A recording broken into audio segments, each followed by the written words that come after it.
Hello everyone, sorry for how late this is, I will explain later why it took so long. I'm sorry if I sound a bit bad because I'm currently sick, and let's get into the video. So, the new items. With this season there are I think 16 or 17 new items if we include items that have just been changed rather than completely new ones, and 11 if we don't. First thing first, Bamble Pipes. Honestly, this thing is insane. It costs only 2000, gives you 200 health, 15 haste, 20 armor, 20 magic resist, and it gives you movement speed when you immobilize a champion, and nearby allies, including yourself, gain attack speed when you immobilize a champion.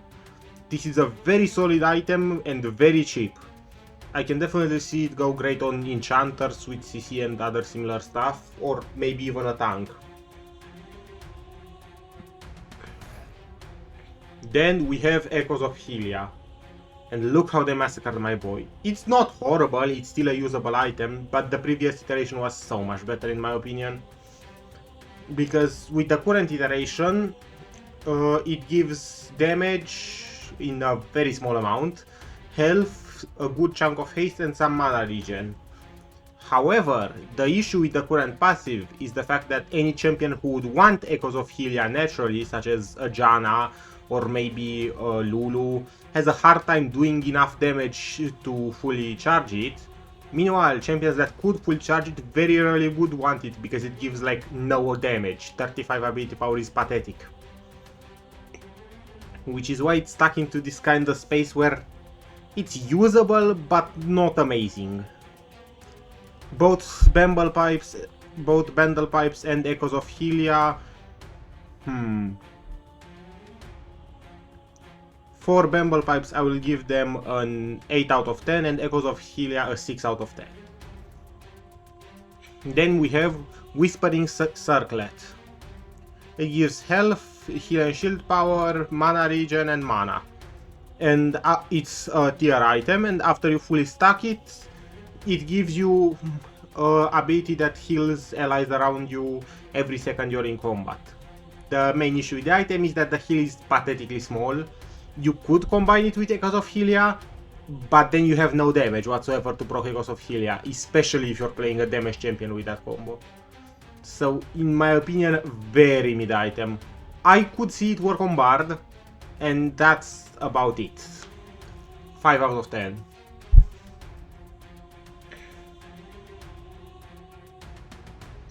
After that we have Protoplasm Harness. 600 health, 15 haste, and a lifeline that makes you bigger and regenerates you scaling with armor and magic resist. It's 2500, which is good because it's pretty cheap, but 4 out of 10. The only time I would see this item being useful is on something like Tamkench, where being bigger itself helps you, since there are not too many ways of increasing size. On top of that, it's a very boring item. Then we have Fiend Hunter Bolts. I want to like this item. The idea is amazing. But Riot, why did you have to give it attack speed instead of attack damage? This would be a great item if it gave attack damage rather than attack speed. With attack speed, it's pretty shit. I will be giving it a 5 out of 10 because to my knowledge and from what I've tested, almost no champion in the game can actually use it well. In fact, for this one specifically, let me show you what I found to be like the only good champion to use it where it's actually worth using. Jace, where you ult and do this. It's not amazing, but it's functional and it does give you a lot of damage very easy. With that being said, let's move on to the next item.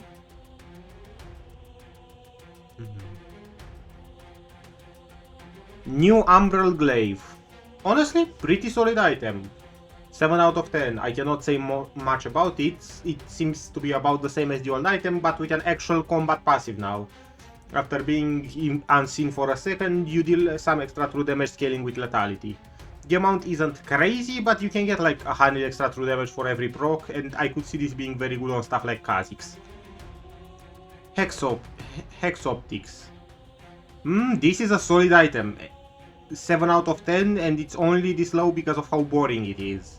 It would be so much higher if it was actually interesting. What it does is that it increases your attack damage based on the distance from your enemy, gives you some pretty solid stats of attack damage and crits, and whenever somebody that you damage within 3 seconds dies, gives you extra range for a bit. This is a crazy Caitlyn item, and I could see it being used on a lot of other ADCs, but other than that, I don't see it being that useful. And then we have to scroll all the way to Hextech Gunblade, which 4 out of 10, this item is just dog shit. I'm sorry, the stats are not great. It gives you 80 ability power, 40 attack damage, and 10% Omnivamp.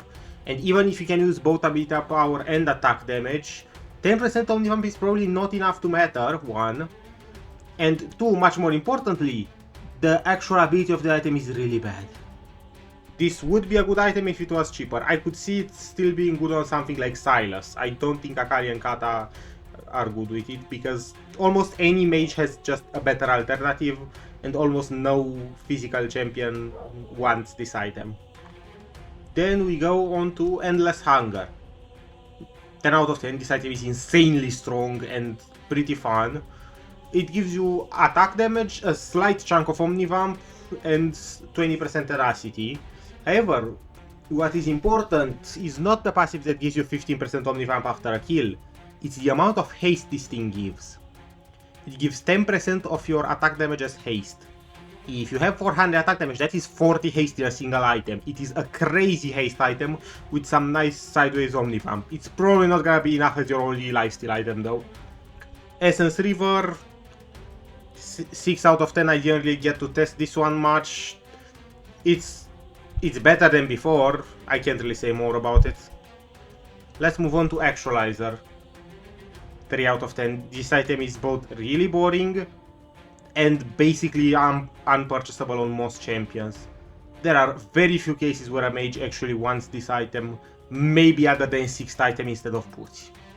Then we have Dusk and Dawn. 10 out of 10, crazy item. This is a Spellblade that gives health, ability power, ability haste, and attack speed. And a pretty weak Spellblade in terms of actual damage, but it applies your own hits a second time with the Spellblade, which is just insanely strong. Like, do I even need to say why? Any champion that has an on hit in the kit could probably use this decently well. Let's look at, for example, Kai'Sa. Kai'Sa can W auto you, and then she instantly procced her passive, which does a huge chunk of damage if she's AP.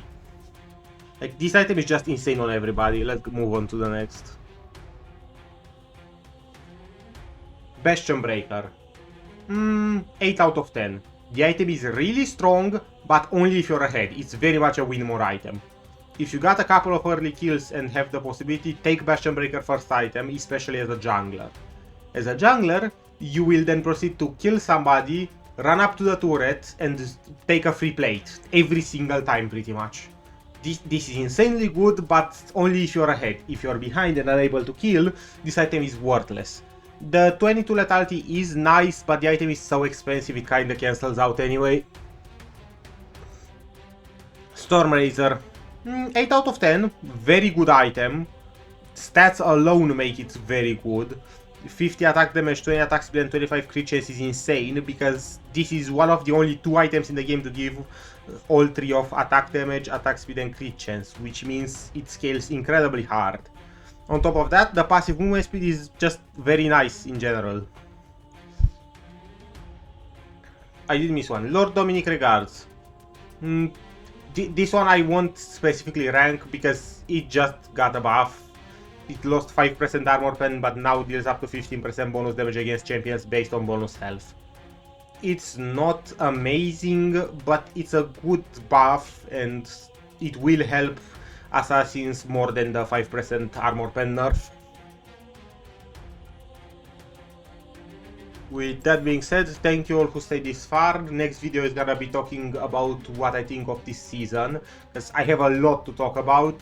This video took forever to film because I wanted to try all of the items out, and I did it in real games. As such, I expected them to take 10, maybe 15 games. After 23 games, I have barely finished trying 3 items because I ran into something like 14 or 15 smurfs and at least 3 master players. On top of that, a few of the other times were against players so weak I couldn't tell if the item did anything or if they were just that bad.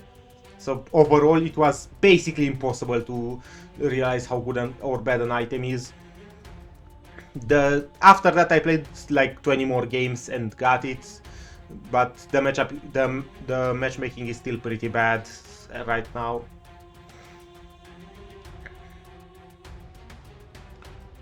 The new quests are interesting, but I'll talk more about this in the next video. Please leave a like, subscribe, and I'll see you all next time.